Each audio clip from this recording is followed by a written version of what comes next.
ሰላም ሰላም ጤና ይስጥልን ክቡራትና ክቡራን እንዴት ናችሁ? መድፈኞቹ ወሳኝ የሚባሉ ተጫዋቾቻቸውን በጉዳት ምክንያት በዚህ ሰዓት ላይ ከኢንተርናሽናል ብሬክ ውጭ እየሆኑባቸው ይገኛሉ። አዳዲስ ሰበር መረጃዎች ደግሞ ተሰምቷል። ጋብርኤል ማጋሌሽ ከብራዚል ብሔራዊ ቡድን ስብስብ ውጭ ሆኗል። ዊሊያም ሳሊባ ከፈረንሳይ ብሔራዊ ቡድን ከስብስብ ውጭ፣ ኤበርች ኤዜ ከእንግሊዝ ብሔራዊ ቡድን ከስብስብ ውጭ፣ ሊያንድሮ ትሮሻርድ ደግሞ ሌላኛው ከቤልጅየም ብሔራዊ ቡድን ከስብስብ ውጭ የሆኑ የአርሰናል ቁልፍ የሚባሉ ተጫዋቾችን በዚህ ሰዓት ላይ ተመለከትን እንገኛለን። ምን ሊሆን ይችላል? በአርሰናል በኩል እነዚህን ተጫዋቾች ለምን ያህል ጊዜ ከሜዳ ይርቃሉ የሚለው ጉዳይ በጣም ከሚጠበቁት ርዕሰ ጉዳዮች መካከል በቀዳሚነት የሚነሱ ናቸው ማለት እንችላለን በዚህ ሰዓት ላይ። ምክንያት የአርሰናል እንግዲህ የካራቦ ካፕ የፍጻሜ ጨዋታ ቡድኑ ካከናወነ በኋላ እንደሚታወቀው ከማንቸስተር ሲቲ ጋር ካደረገው የጨዋታ መርሃ ግብር በኋላ ሽንፈትን ያስተናገደ ቡድን መሆኑ የሚታወቅ ነው። በዚህ ምክንያት ደግሞ አንድ በክለቡ በኩል የሚጠበቀው ተጫዋቾች ወደ ኢንተርናሽናል ብሬክ እንደሚያቀኑም ጭምር የሚጠበቅ ጉዳይ ነው። ምክንያቱ ደግሞ አርሰናል እነዚህ ተጫዋቾች ወደ ሀገሮቻቸው ስለሚያቀኑ ምናልባት የኢንተርናሽናል ብሬክ ኮላፕ ከደረሳቸው ተጫዋቾች መካከል ቀዳሚነት የሚነሳው እንግሊዛዊ ቤን ዋይት ነው። ከ3 ዓመት በኋላ ወደ እንግሊዝ ብሔራዊ ቡድን ለመጀመሪያ ጊዜ ጥሪ የቀረበለት ተጫዋችም ጭምር ሆኗል። ይሄ ማለት በክለቡ በኩል በሚቀጥሉት ጊዜያቶች ውስጥ በእንግሊዝ ብሔራዊ ቡድን ስብስብ ውስጥ የምንመለከተው ተጫዋች እንደሚሆንም ጭምር ኤክስፔክት የሚደረግበትን ተጫዋች በቀጣይ እናያለን። አሰልጣኝ ቶማስ ቱኸል ይህንን እድል ሰጥቷል። አሁን ለሌላኛው የቡድኑ በጣም ቁልፍ ለሆነው ተጫዋች ምናልባትም በተደጋጋሚ ጥሪ ቢቀርብለትም ያንን ጥሪ የመቀበል ፍላጎት ያልነበረው የሚመስል ከአሰልጣኝ ጋሪ ሳውዝጌት ጋር በጋራ የመስራት እድል የሚያገኝ አይነት ተጫዋች እንደነበር ቢነሳም ግን በዛ ውስጥ ደግሞ ያላየነው ተጫዋች እንደነበርም ጭምር ይታወቃል። በብቃት ደረጃ ብዙ ጥያቄ የሚነሳበት ተጫዋች እንዳልሆነ ይታወቃል የቤን ዋይት ጉዳይና እንደምታውቁት ከ2022 ዓለም ዋንጫ በኋላ እንግዲህ ለመጀመሪያ ጊዜ ነው በዚህ ብሔራዊ ቡድን በኩል ጥሪ የቀረበለት። ያ ኳታር ላይ በተመለከትነው ፐርሰናል ሪዝን ነው የሚል ጥያቄም ጭምር ሰጥቶ ነበር። አክቹዋሊ 2022 የዓለም ዋንጫ ከስብስቡ ውጭ ከሆነ በኋላ ለዚህ ደግሞ ምክንያት የሆነው በዚህ ላይ ሁለት እንግሊዛውያን ተጫዋቾች በጉዳት ምክንያት ከስብስቡ ውጭ ሆኗል። አንዱ ጀረል ኳንሳ ነው፣ የቀድሞ የሊቨርፑል ተጫዋች የነበረው። በተመሳሳይ የዚህ ተጫዋች ከስብስብ ውጭ መሆኑ ይህ ተጫዋች ወደ ብሔራዊ ቡድን ጥሪ እንዲቀርብለት ምክንያት እንደሆነም ጭምር ልናነሳው የሚገባ አይነት ተጫዋች ነው እና 2024 ማርች ወር ላይ ልክ በዚህ ሰዓት ላይ ማለት ነው አሰልጣኝ ጋሪ ሳውዝጌት ከኤዱ ጋስፐር ጋር ንግግርም ጭምር ነበራቸው ይህንን ተጫዋች በተመለከተ እና የአርሰናል የወቅቱ ስፖርቲንግ ዳይሬክተር እና እንዲሁም ደግሞ የኤፍኤ ቴክኒካል ዳይሬክተር ከነበሩት ጆን ማክዴርሞት ጋር በነበራቸው ቆይታ ቤን ዋይት በእንግሊዝ ብሔራዊ ቡድን ስብስብ ውስጥ መሆኑ ጉዳይ ፍላጎቱ እንደሌለውም ጭምር ሲነገር ነበር እና አሁን የዋይት መመለስ በእንግሊዝ ብሔራዊ ቡድን በኩል ሌላው የሚጠበቅ ጉዳይ ይመስላል። አክቹዋሊ የእሱ መመለስ ጥሩ ዜና ሊሆን ይችላል ለአርሰናልም ጭምር። ጌም ታይም ብዙ እያገኘ እንዳልሆነም ጭምር ይታወቃል በአርሰናል ቤት ውስጥ። በዚህኛው የካራቦ ካፕ የፍጻሜ ጨዋታ መርሃ ግብር ነው እንግዲህ በአርሰናል ቤት ውስጥም ከረጅም ጊዜ በኋላ ጨዋታዎችን እያከናወነ የሚገኝ ተጫዋች ሆኖ እየተመለከት ነው የምንገኘው። እንዲህ አይነት ተጫዋቾች ወደ ሜዳ መመለሳቸው የሚኖረው ትርጉም በጣም ቀላል እንዳልሆነም ጭምር ልናነሳ የሚገባ ይመስለኛል። አርሰናል እንደ ቡድን የቤን ዋይት ወደ ብሔራዊ ቡድን ስብስብ ጥሪ መቅረቡንና ወደዛ ስብስብ የሚያቀናበት ጉዳይ ለቡድኑ በጣም ወሳኝ ይመስላል። ከዛ ባሻገር ደግሞ ለራሱም ሌላው በራስ መተማመኑ ይጨምርለታል። ወቅታዊ ብቃቱንም ጭምር ከፍ ማድረግ የሚችልበትን አጋጣሚ የሚፈጥርለት ተጫዋች እንደሆነም ጭምር እዚህ ጋር ልናነሳው ከሚገቡ ርዕሰ ጉዳዮች መካከል የሚነሳ መሆኑን ጭምር ደግሞ ማንሳት ያለብን ይመስለኛል። ሌላኛው ሰበር ዜና ሆኖ በቅርብ ሰዓታት ውስጥ ከወጡ ርዕሰ ጉዳዮች ውስጥ አንዱ የብራዚል ብሔራዊ ቡድን አሰልጣኝ ካርሎ አንቸሎቲ ስብስቦቻቸውን ይፋ ሲያደርጉ ምንም ጥያቄ በሌለው መልኩ በስብስቦቻቸው ውስጥ ከሚያካትቷቸው ተጫዋቾች መካከል አንዱ የአርሰናሉ የብራዚል ተጫዋች ጋብርኤል ማጋሌዥ እንደሆነ ይታወቃል። ጋብርኤል ማጋሌዥ ከስብስብ ውጭ መሆኑንም ጭምር ነው ይፋ የተደረገው። ይሄ ለብዙሃኑ የአርሰናል ደጋፊዎች የሚዋጥ ጉዳይ አይመስለኝም። እንደምታውቁት ለሶስት ዋንጫዎች እየተፎካከረ የሚገኝ ቡድን በአንዴ የተጫዋቾቹን በጉዳት ምክንያት ከስብስቦች ውስጥ የሚርቁበትን ዜና መስማት ምን ያህል አታካች እንደሆነ ጭምር ማንሳት የሚቻል ይመስለኛል። እና እነዚህ ጉዳቶች ተጫዋቾችን ከሜዳ ሰደንሊ ነው ሊያርቃቸው የሚችለው እና ጋብርኤል በብሔራዊ ቡድን ስብስብ ውስጥም ሆነ ከዚያ ባሻገር ደግሞ በክለብ ውስጥ ያለው ሚና በዚህ ሰዓት ላይ ከእሱ ጋር ተያይዞ የጉዳት ዜና እንዲሰማበትም ጭምር የማይፈለግ አይነት ተጫዋች መሆኑን ማንሳት በደንብ የሚቻል ይመስላል። ምክንያቱም አርሰናል 3 ዋንጫዎች ሲቀሩት ጋብርኤል ማጋሌዥን በመያዝ ነው እነዚያን ዋንጫዎች ማሳካት የሚችለው። ክለቡ እንደ ክለብ በእቅዶቻቸው እስከፊት ይዘውት የሚገኘው ተጫዋች እሱ እንደሆነ በደንብ ማንሳት የሚቻል ይመስላል።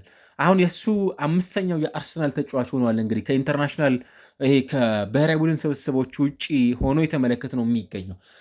በተመሳሳይ ብራዚል ከፈረንሳይና ከክሮሻ ጋር በምታደርጋቸው የጨዋታ መርሃ ግብሮች ይህንን ተጫዋች የምትጠቀምበት አማራጭ ነበራት ማለት ነው። ይህንን ተጫዋች ሌላው የማንመለከተው ተጫዋች ይሆናል ማለት ነው በጋብርኤል ማጋሌዥ በኩል። አክቹዋሊ የእንግሊዝ ፕሪሚየር ሊግ መርሃ ግብር በቅርቡ አይኖርም። እነዚህ ኢንተርናሽናል ብሬኮች መኖራቸው አንዱ አማራጩ ተጫዋቾች በቶሎ ቢያንስ የማገገሚያ ጊዜ እንዲኖራቸውም ጭምር የሚያስችሉ ናቸው ተብሎ ይጠበቃል። አሁን በአርሰናል በኩል በጣም ፈጣን የሆነ ተጫዋቹን ወደ ሜዳ የመመለሻ እንዲመለስ የሚያደርጉበትን የሕክምና ሂደት ይከታተላሉ ተብሎ ይጠበቃል። ይህንን 28 ዓመቱን ተጫዋች ወደ ስብስባቸው ውስጥ የመመለሱ ጉዳይ ማለት ነው። ያንን እናያለን። ክለቡን በትክክል በስሜት ደረጃ ሊረብሽ የሚችል ሊሆኑ እንደሚችል መዘንጋት ያለብን አይመስለኝም። ጁሪያን ቲምበርና ኤቨርቼዜ ከዚህ የካራቦ ካፕ የፍጻሜ የጨዋታ መርሃ ግብር ከክለቡ ውጭ እንደነበሩም ጭምር የምናስታውሰው ጉዳይ ነው። በተለይ ቲምበር ለምሳሌ 2-0 ኤቨርተንን ባሸነፉበት ጨዋታ ላይ ነበር እንደተመለከት ነው ተጫዋቹ ተቀይሮ ከሜዳ ሲወጣ የተመለከት ነው። ከዛ በኋላ በነበረው ጨዋታ ላይ ሲሰለፍ አልተመለከትንም። እንዲህ አይነት ተጫዋቾች ላይ ጉዳቶች ሲደርሱ ተጫዋቾችን በትክክል አኑ ያደርጋሉ። ክለቦችን ሊያጡት የማይገባውን በጣም ቀላል የማይባሉ ወሳኝ የሚባሉ ነጥቦችንም ጭምር ደግሞ ድሮፕ እንዲያደርጉም ጭምር ምክንያት ይሆናል። ስለዚህ በስብስብ ውስጥ በዚህኛው የአርሰናል ስብስብ ውስጥ ከምንጠብቃቸውና ምናልባትም አይነኩም ብለን ከምናነሳቸው ተጫዋቾች መካከል በቀዳሚነት ሊነሳ የሚገባውን ተጫዋች አሁን ያጋጠመው ጉዳት ለምን ያህል ጊዜ ከሜዳ ሊያርቀው ይችላል የሚለው ጉዳይ የሚጠበቅ ነው። በእርግጥ በብሔራዊ ቡድን በኩል ተጫዋቾችን በተመለከተ የሚወስዱት የወዳጅነት ጨዋታዎች ሲኖሩ የዛን ያህል ሪስክን የማይወስዱባቸው አጋጣሚዎች በጣም ሰፊ ናቸው። ምክንያቱም ለወዳጅነት ጨዋታ ብቻ ተብሎ ተጫዋቾች ይበልጥ ረጅሙን የዓለም ዋንጫን በማሰብ ስለሆነ ውድድሮቻቸውን የሚያከናውኑት ያንን ያህል ሚስ እንዲያደርጓቸው አይፈልጉም። በክለቦች በኩል ምንም ጥያቄ የሌለው ጉዳይ ልናነሳው የሚገባው ማለት ነው። ተጫዋቾችን ማጣት የማይፈልጉበት ትልቁ ምክንያት ይሄ ነው የሚሆነው እና ይበልጥ ለተጫዋቾች ጥንቃቄ ማድረግን ምርጫቸውን ያደርጋሉ። የጋብርኤል ማጋሌዥም የሚጠበቀው የጉዳት ጉዳይ ይህንኑ በተመለከተው ተጫዋቹ ሙሉ 90 ደቂቃ የካራቦ ካፑን የፍጻሜ መርሃ ግብር ከተመለከተም በኋላ አሁን ግን በካርሎ አንቸሎቲ ስብስብ ውስጥ የማንመለከተው ተጫዋች ይሆናል ማለት ነው። መቼ ወደ ሜዳ ሊመለስ ይችላል የሚለው ጉዳይ የሚጠበቅ ነው። አሁን ላይ ገና ከወዲሁ ሩመሮችን በተመለከተ ተጫዋች ወደ ሜዳ የሚመለስበት ጊዜ የዛን ያህል ከሜዳ ለረጅም ጊዜ የሚያርቀው የጉዳት ዜና እንዳልሆነም ጭምር ነው እንግዲህ መረጃዎች እየጠቆሙ የሚገኙት። በቡድን ውስጥ በጣም ወሳኝ ሚና ያለው ተጫዋች መሆኑንም ጭምር እያየን ነው። ሌላኛው የዊሊያም ሳሊባ እና ጁሪያን ቲምበርን በተመለከተ ነው። እነዚህም ሁለት ተጫዋቾች ከኔዘርላንድ እና ከፈረንሳይ ብሔራዊ ቡድን ስብስብ ውስጥ የማንመለከታቸው ተጫዋቾች ናቸው። እንግዲህ በዚህኛው ኢንተርናሽናል ብሬክ ወቅት ኤቨርቼዜም እንዲሁ በካራቦ ካፕ የፍጻሜ መርሃ ግብር በካፍ ኢንጁሪ ምክንያት በእንግሊዝ ብሔራዊ ቡድን ስብስብ ውስጥ አንመለከተውም። ሊያንድሮ ትሮሳርድ በተመሳሳይ በቤልጅየም ብሔራዊ ቡድን በኩል የማንመለከታቸው ተጫዋቾች ናቸው። ማርቲን ኦዴጋርድ ቀደም ብሎም ጭምር በኖርዌይ ብሔራዊ ቡድን በኩል ከኔዘርላንድ እና ከስዊዘርላንድ ጋር በምታደርጋቸው የጨዋታ መርሃ ግብሮች ላይ ጥሪ ያልቀረበላቸው ተጫዋቾች ናቸው።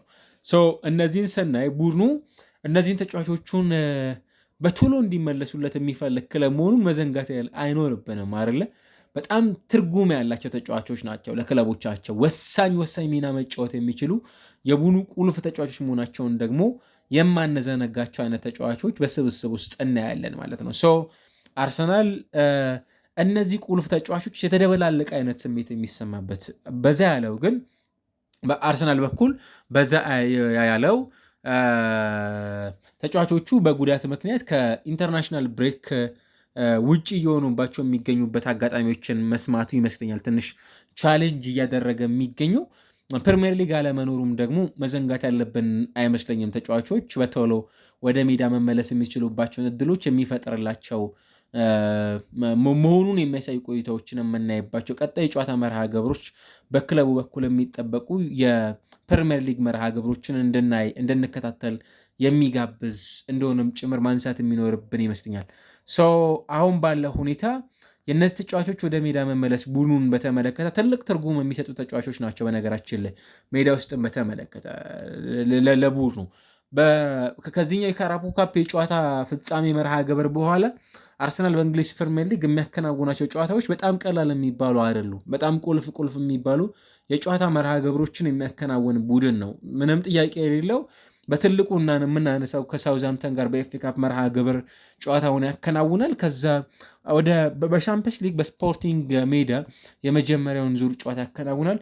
የእንግሊዝ ፕሪሚየር ሊጉን መርሃ ግብር የሚያከናውነው ኤፕሪል 11 ከቦርንሞዝ ጋር በኤምሬትስ የሚያደርገው ጨዋታ መርሃ ግብር ይኖራል። ከዛ የመልሱን ጨዋታ በኤምሬትስ ከስፖርቲንግ ከሜዳ ውጭ በኤቲያድ ደግሞ ሌላኛው ከሊጉ የዋንጫ ፉክክር ውስጥ ከሚገኘው ማንቸስተር ሲቲ ጋር የሚያከናውነው ጨዋታም ጭምር የሚጠበቁ ናቸው። በፕሪሚየር ሊጉ ክሪስታል ፓላስ፣ በርንሌ፣ ዌስትሃም ዩናይትድ፣ ፉልሃም፣ ኒውካስል ዩናይትድ፣ ማንቸስተር ሲቲ እና በርንሞዝ ብቻ የሚቀሩት አርሰናል የእነዚህ ተጫዋቾች ወደ ሜዳ መመለስ በጣም ትልቅ አስተዋጽኦ የሚያበረክቱለት ክለብ እንደሆነም ጭምር ሊዘነጋ የማይገባ ርዕስ ሆኖ የተመለከትናቸው እንገኛለን።